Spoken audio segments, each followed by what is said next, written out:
नमस्कार मित्रों, मैं एस्ट्रो वास्तु रिसर्चर हस्तरेखा रीडर से संजीव। आज की हमारी चर्चा का विषय राहु ग्रह है। राहु एक बड़ा मायावी ग्रह है, विचित्र ग्रह है, रहस्यमय ग्रह है। राहु के बारे में जितना अध्ययन किया जाए उतना कम है और यह पाया गया है कि राहु जीवन में होने वाली प्रत्येक घटना में उसकी दशा अंतरदशा या महादशा होने पर बहुत महत्वपूर्ण रोल प्ले कर देता है। राहु एक तरह का नशा है।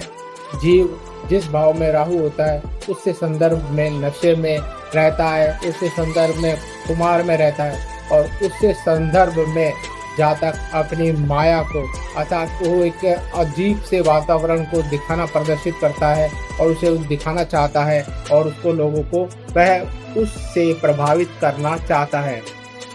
जैसे अगर जातक के लगन भाव में राहु विराजमान है तब जातक को अपने पराक्रम का और अपनी शिक्षा का बहुत बड़ा घमंड होता है और वह उसको बहुत इस ऊंचे स्तर तक दिखावा करता है या उसे बहुत ऊंचे स्तर तक ले जाने का प्रयास करता है। इसी के साथ अगर स्त्री है तो उसे पुरुष का और पुरुष है तो उसे स्त्री का, तथा जातक को धर्म का नशा भी काफ़ी हद तक प्रभावित करता है या उसमें उस धर्म के नशे का भी खुमार होता है।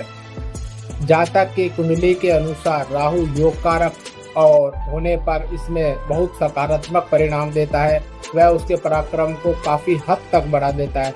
अगर उस स्थिति में नकारात्मक हो रहा है राहु तो जातक के पराक्रम में सिर्फ और सिर्फ दिखावा और मन में डर विराजमान रहता है। द्वितीय भाव में राहु होने पर जातक को अपने पैसे का, धन और उसका कुटुंब का काफ़ी नशा होता है। वह अपने परिवार के बारे में बढ़ चढ़ कर बातें करता है कि मेरे परिवार में फलाना वो है, मेरे परिवार में ये है, मेरे पास इतना पैसा, इतना संपत्ति, इतना सब कुछ है। अगर योग कारक स्थिति में है और योग कारक स्थिति में नहीं भी है तो भी जातक जो वास्तविक स्थिति होती है उससे बहुत बढ़ चढ़ कर इन चीज़ों को दिखाता है। साथ ही जातक की, क्योंकि यह द्वितीय भाव है, द्वितीय भाव मुख का भाव है, वाणी का भाव है, अतः जातक से हमेशा मुख से अगर योग कारक स्थिति में है तो वह जातक ऐसी बातें कह जाता है और ऐसी बातों को व्यक्त कर देता है जो वह खुद नहीं जानता, लेकिन वह बातें 100 लोगों के बीच में बहुत तार्किक हो जाती है। लेकिन अगर जातक योग का राहु उसकी कुंडली में योग कारक नहीं है तो जातक फालतू बकवास करता है, बहुत अतार्किक कुतर्क वाली बातों को 100 लोगों के बीच में भी करता है। तीसरे भाव में राहु होने पर जातक को अपने पराक्रम का नशा होता है। वह अपने पराक्रम को कि मैं ये कर सकता हूँ और मैं वो कर सकता हूँ उसको वह लोगों के बीच में प्रदर्शित करना चाहता है। वह एक ऐसा मायावी संसार रचता है अपने दिमाग में और लोगों के बीच में कि मैंने ये किया और मैं ये कर सकता हूँ। चौथे भाव में राहु होने पर जातक में शक का जो बीज है, शक का जो कीड़ा है, बहुत ऊंचे स्तर तक विराजमान होता है। वह हर चीज में, खाने में, पीने में, बातचीत करने में, रिश्तों में, व्यवहार में, माता पिता पर अप्रत्यक्ष या प्रत्यक्ष रूप से शक करता है और उसके दिमाग में शक का कीड़ा इनके संदर्भ में चलता रहता है। साथ ही जातक उसके अंदर एक अजीब सी क्वालिटी होती है कि वह अपने आप को ही सब कुछ मानने लगता है और यह वह प्रदर्शित करना चाहता है कि वही सब कुछ है और उसी के द्वारा यह सारी चीज़ें या प्रक्रिया घटनाएं की गई है।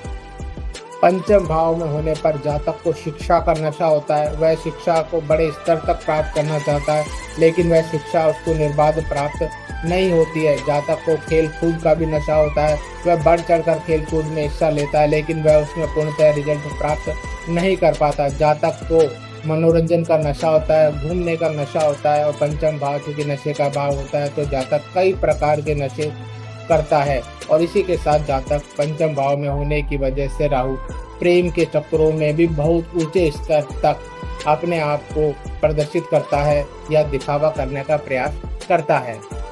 छठे भाव का राहु होने पर जातक मूड प्रकृति का होता है, उसके ऊपर कर्ज होता है, वह दुश्मनों का इकट्ठा करने वाला होता है। जातक को बीमारी पालने का भी नशा होता है। अतः छठे भाव में होने पर जातक रोग, ऋण और शत्रु को स्वेच्छा से ग्रहण करता है और उनके पीछे भागता है कि आ बैल मुझे मार, अर्थात अपने पेड़ों पर हमेशा दुश्मनी की, हमेशा बीमारी की और हमेशा कर्ज की कुल्हाड़ी मारने को सदैव तत्पर रहता है। वह कुछ भी करे लेकिन वह इन चीज़ों से बच नहीं पाता है।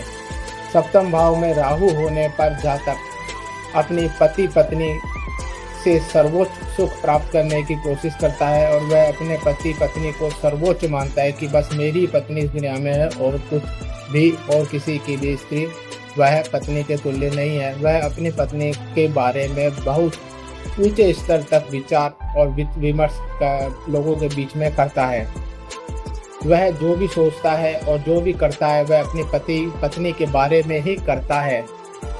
8वें भाव में राहु होने पर जातक को खाने पीने का बड़ा नशा होता है। उसके बाद वह जातक किसी भी तरह के नशे को अपने जीवन में शामिल कर लेता है तथा वह खुद कब मर जाए या किसी को कभी किसी तरह मार दे या किसी तरह का नुकसान पहुंचा दे, उसकी कोई गारंटी नहीं होती है। वह जातक को या अन्य को या खुद को नुकसान पहुंचने की स्थिति में होता है और वह हमेशा इन वैचारिक या विचारों में खोया रहता है।